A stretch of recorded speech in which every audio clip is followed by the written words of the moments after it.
Okay, so good day everyone. This will be our escapes number two, Project Rivus. So Rivus is a Greek slash Latin Romanian word meaning movement of water. Okay, so this is very timely kasi we are dealing with the inconvenience being brought by the series of typhoons and habagat visiting our country.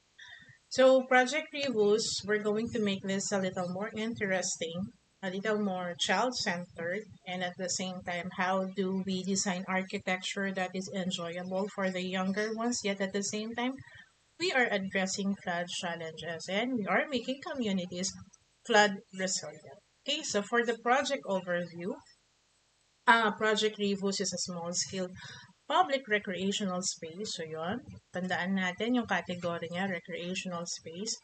It serves two purposes. Ibig sabihin, this is a flexible architecture. So water-based play environment for children. Alam naman natin, kids really love playing with water.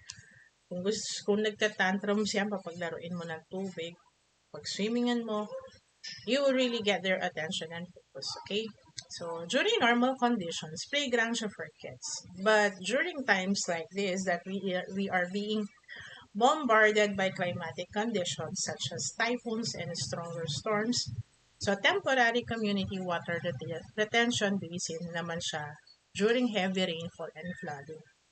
Nag-upload ako ng mga reading materials sa Google Classroom natin. Somehow you have an idea what this project looks like. So you are challenged to what? Integrate play, landscape architecture, circulation, drainage, and water management into a safe, accessible, and engaging public space. So public space siya because yung gagamit is different kids from different families in the nearby community. Okay, so it's open to all kids. Rather than designing a conventional water park the project explore a floodable public landscape that adapts to changing water levels while remaining functional and enjoyable for children and the community. Okay, sa ibang bansa, ang tawag nila dyan, water square. Okay, so hint nyo lang, punta kayo sa YouTube, type ninyo water square. It will give you a clearer picture of what this project is all about. This is one of the methods that countries and cities experiencing issues when it comes to flooding. Ito yung ginagawa nilang urban design solution. So, aside doon sa we are promoting climate resilient public space, we are also creating recreational spaces for kids. Lalo na recently, there has been shooting incidents on different schools. I think kahapon lang ba yun. So, nakakalungkot. Okay? Because there is a man tawag dito. Meconnect. Meconnect yung lock or backlock of public spaces for kids to do recreational activities dun sa mental health nila. Okay, it is already proven by many studies. So there you go. So we are addressing many issues here with just one project. Okay, for the rationale, many Philippine communities experience localized flooding during heavy rainfall, while children and families need accessible spaces for play, recreation, and social interaction. There is a rise of children having cases of digital autism. So ano yung isa sa mga nakita ng mga researchers is that kids no longer tend to play outside. Unlike during the earlier days na wala pang iPad, gadgets, or whatever, there was less cases of digital autism sa mga bata. So, in this modern times, tumataas yung cases. And one link na nakita nila doon is that kids stay indoors more often. Ako bilang nanay, I would rather have my kids inside the house. Bakit? There is no safe place to play. Okay? So, we are going with this, right? Kasi pag alam natin yung root cause, alam natin yung architecture na i-design natin, we have a better vision. When we have a better vision, we arrive with a better solution. Okay, so this project bring these needs together through a dual purpose public space where water serves both play and climate resilience. The project explored how architecture and landscape can adapt to changing environmental conditions through water sensitive, flood resilient, universal accessibility, and child centered planning, and of course, flexible public space. Okay? Parang yung jacket lang yan na pwede mo siyang suotin on both sides, different design. So, something like that. So, for the project objectives, nilist ko na po sila. So, please go through them. With this objective, sabi ko nga, you will be able to come up with a good planning and solution. Okay? So, yun, dual purpose siya, flood resilient, child-friendly. Child-friendly, ibig sabihin sila yung target and users ninyo. How do you design architecture for kids? Because kids are very energetic, they are playful, yun yung nature nila. So, when you know kung sino yung gagamit, sabi ko nga, it will dictate a good narrative for your architecture. Water sensitive, functional, safe pedestrian, universal accessibility. Ibig sabihin yung universal, it's not tailored for one group lang. It is designed for everyone regardless if may disability ka or wala.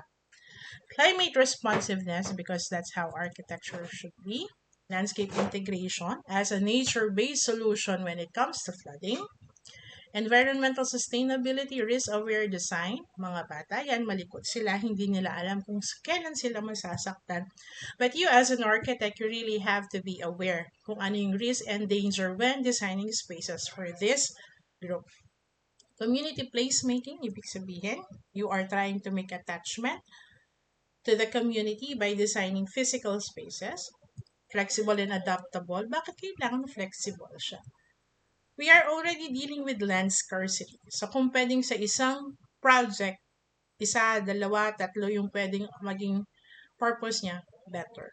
Okay? Architectural and landscape cohesion. And for the space requirement, so naka-divide sila into 4. Okay? Water play zone or the flood resilient basin. Community recreation zone, support spaces, and site elements. Okay? So, dun tayo sa water play or the flood resilient basin. Ito yung pinaka-main space ninyo. Main floodable basin. Ito yung, alam nyo na kung anong gagawin dito. This is an open area. Yan, principal open space of the project. Dito pumupunta yung tubig, okay? But this must be safe and flexible. Okay? During normal conditions. So, kung walang baha, maaraw, okay? Play area siya. And safety pa rin po yung priority natin.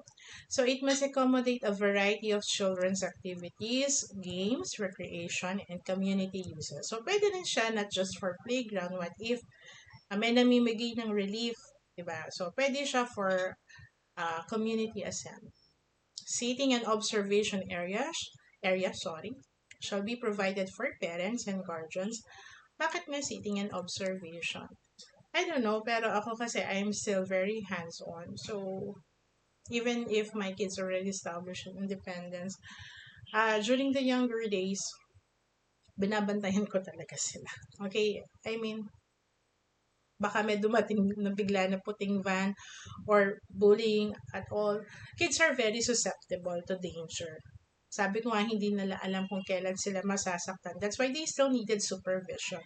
So, how do we convert that into physical elements? So, yun, seating, observation area. So, doon sa main area kung saan naglalaro yung mga bata, lagay tayo ng mga seating benches, okay? And doon, pwedeng maupo si mommy, si daddy, or kung sino man yung guardian ng bata. So, it maintains clear visibility. Okay? Lagyan din po natin ng space yung mga safety marshals. Ano yung safety marshals? Kung sa swimming pool, merong lifeguard at saka sa mga beaches, may safety marshals din dapat sa mga spaces for kids, lalo na for recreational purposes siya. So, you know what I'm trying to point out. Okay? Okay, so yun, clear visibility and supervision. Community recreation zone. So, yung number 1, pangbata talaga siya. Anyway, this one, sabi ko nga, universal siya. Although, pambata talaga, di-design talaga siya, spaces for kids, pwede din naman siya for community. Okay?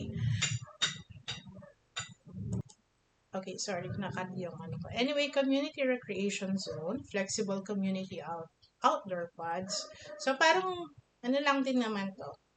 uh, pocket groves, okay?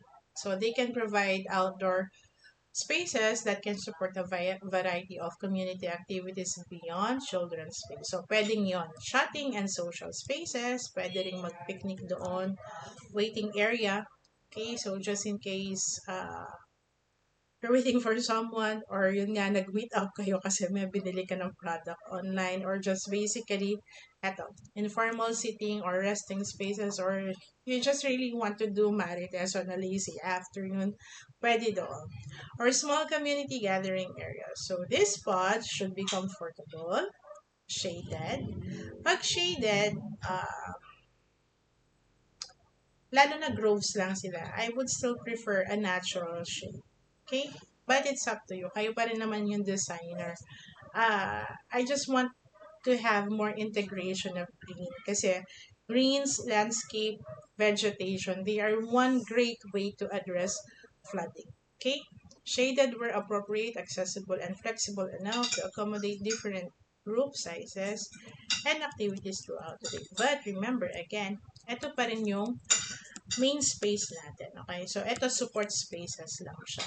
So, these pods, so, pwede doon si mommy, si daddy, si tita, and other community members to comfortably observe and interact with activities within the site. Or yun nga, pwedeng magkaroon ng informal chat doon or pwede siguro mga reading pod, something like that. Kasi, intended naman ito for everyone in the community. Pero, highlight lang yung pangkata. So, support spaces. Okay? So, kailangan natin ng information desk, clinic or first aid room, mga bata yan. They are susceptible to getting wounded. Okay? So, mandatory po yun. Admin office with clerical area, 4 na personnel po. Wash area because kids really need that. They tend to play with messy stuff. So, a wash area is necessary. Toilet and shower rooms. So, I really have to say because yun nga, yung mga bata talaga, they really tend to play with different stuff and they get messy. But please be mindful of this, okay? Kasi baka gamitin siya ng public na instead na maligo sa bahay nila, dito sila maligo. So, the wash area, the toilet, and shower rooms are really intended for the end users of reuse, okay? Drinking water station. So, wag lang isa. I would suggest naka-disperse sila sa project site. Breastfeeding room because these are kids. Some of them are still being nursed by mommy. Okay? So let's put some privacy beside under Family Code of the Philippines and under Gender and Development. So breastfeeding room is mandatory regardless if public or private man po yung institution. Utility and maintenance room. So planning and placement of these spaces should ensure convenient space access while maintaining appropriate privacy, safety, visibility, and operational efficiency. Site elements. So these are easy to understand. And then you can modify, combine, or introduce additional spaces. Okay? If relevant naman siya at palaging ninyo, makakatulong siya. So overall project, you may do so. Okay? So again, for the end users, number 1 and priority po, yung young children. The rest, secondary na lang sila. Pero gagamit pa rin naman sila. Okay? So consider them when you are designing. Okay? So again, ulitin ko, during flooding events, the site shall primarily function as a temporary stormwater management and retention space. Ibig sabihin, pag merong laman tubig, baha, yung project reviews natin, hindi siya pwedeng paglaruan ng bata. Okay? So, how does architecture can create the impression, okay, the space is flooded, bawal maglaro. So, that's one of the challenges. Aside doon sa flexible siya, how are you going to promote safety with architecture? Lalo na mga bata yan, baka makawala sila sa nanay, tatay nila, tapos magpunta sila dyan, malunod sila. So, please be mindful of that. Okay? Site context, so, the proposed site is 40 by 30. Andito po yung kalsada natin. Yan, dyan siya located. So, typical barangay, okay, where localized flooding and limited children's public space are recurring concerns. So, it's being served by a 6-meter wide barangay road. Okay, so nasa typical na residential setup siya. Maraming marites, may nagvi-video, okay, may nagtitinda ng taho, and so on. Maraming sasakyan, maraming mga e-bikes na dinodominate yung ano. So, you just picture the typical barangay setup. So, again, this one is the site shall function as both child-centered public space and temporary stormwater retention, establishing a clear relationship between normal day recreation and flood event use. North orientation natin, negative 45 degrees. Okay? Drafting notes, 1:150 yung papagamit ko on A3, but hindi siya naka-due this week. This one, hopefully, madala nyo na siya next week Wednesday kung magfe-face-to-face. Okay? Now, kung hindi naman magfe-face-to-face on Wednesday next week, papasubmit ko naman siya sa Google Classroom. Yung sa Google Classroom ninyo, may classwork kayo, yung naka-due lang doon bukas is bubble diagram lang. Alam niyo naman paano gumawa ng bubble diagram. Okay? So, may instructions naman doon. Okay? And then, let's move. So, alam niyo naman yung hinahanap ko sa isang site floor plan. Dapat andyan yung mga column grids, okay, section lines, section planes, both longitudinal and cross. Andyan yung dimensions, labels. Huwag kayong maglagay ng legend sa site floor plan. Directly label, okay? So, please reflect properly, accurately scaled, legible, ibig sabihin madaling basahin, organized, and sufficiently detailed for architectural assessment. Okay? Design guidelines, nilagay ko na dyan, hindi ko na sila i-discuss because I have tailored them for you guys to lead you on a better architectural solution. So, yan. I have 16, I believe. Okay? And then the last part of this discussion is, what if the space designed for children to play with water today could also become the community's space for managing water tomorrow? You know what's currently happening right now on typical Philippine barangays. Binabaha, parado yung mga kanal. There are livelihoods that are being disrupted because of the pagbaha. Children could not go outside because we have limited play areas. So how does architecture and actually this type of project falls under urban design also? So how does our discipline and our profession address this type of scarcity in our communities? Okay, there you go. If you have questions, please feel free to send your concerns doon sa group chat natin. Please avoid directly messaging. Meron tayong group chat. So, I will also be addressing other queries doon. Kasi baka same concern kayo ng ibang students. At least nasasagot siya simultaneously. Okay? Keep safe everyone. Thank you very much.